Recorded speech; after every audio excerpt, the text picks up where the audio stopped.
আসসালামু আলাইকুম গাইস, আজকে মা বোনদের মতন ফাডার মাঝে বেটে শুটকির ভর্তা বানানোর চেষ্টা করতেছি। দাঁত নাই গা,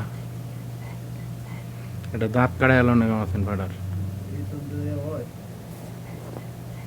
সাইডে তো দাঁত আছে, মাইতে দাঁত নাই, দেন না। দেখা যাক ওদের মতন কি ফাড়া যায় নাকি। কাঁচামরিচ দিয়া সেওয়ার শুটকি, ধনিয়া পাতা, পেঁয়াজ রসুন দিয়া তারপর বাইটা ভর্তা বানাইতেছি। পেঁয়াজ রসুন এরপর শুটকি কাঁচামরিচ বাজ্যে লইছি।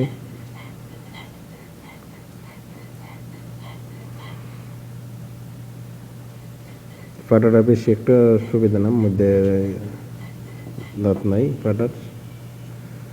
এখানে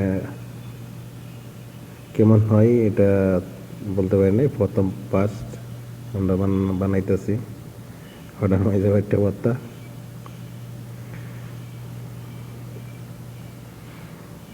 আমাদের মাসুদ ভাই আনা বসে রয়েছে।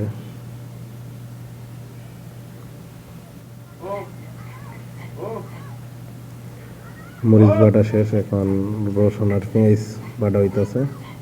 কারণ ফাটাটা ছোট, এই কারণে ভাগে ভাগে বাটা হইতেছে।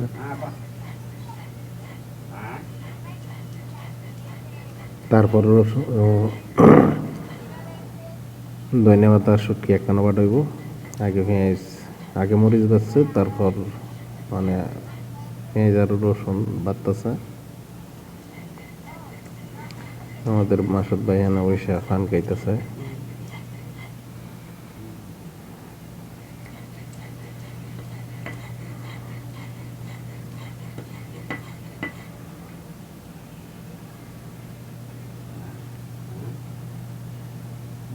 কারণ অনেকদিন পর এইভাবে ভর্তা আমরা নিজের হাতে বানাইতেছি। পেঁয়াজ আর রসুন বাটা শেষ,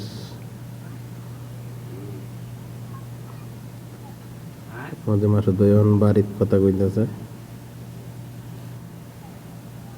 এখন শুটকি ধন্যবাদ দেব শুটকির লগে, শুটকি দেও করে দিয়েছে। মিশে দেবো, ধন্যবাদটাও বাড়া করবো। সেবা শুটকি কাটা বেশি বড় বড়, এখানে আগে বাইটে লইতেছে, তারপর ধন্যবাদ দিব একসাথে।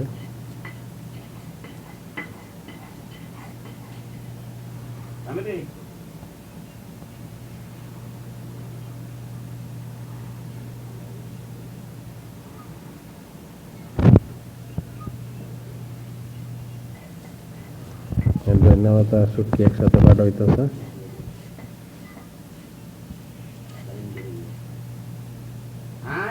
ভিডিওটা ভালো লাগবে সবাই শেয়ার করে দিবেন, আর পেজটাকে ফলো দিয়ে রাখবেন, ইউটিউব চ্যানেলটাকে সাবস্ক্রাইব করে রাখবেন।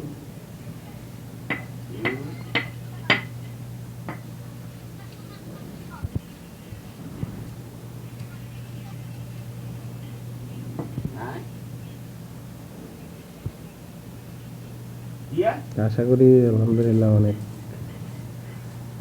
টেস্ট হবে, অনেক স্বাদ হবে অনেক। কারণ মহিলারা যেভাবে বানাই এভাবেই আমরা বানাইতেছি, পার্থক্য খাওয়ার কোনো নেই, অনেক স্বাদ হবে।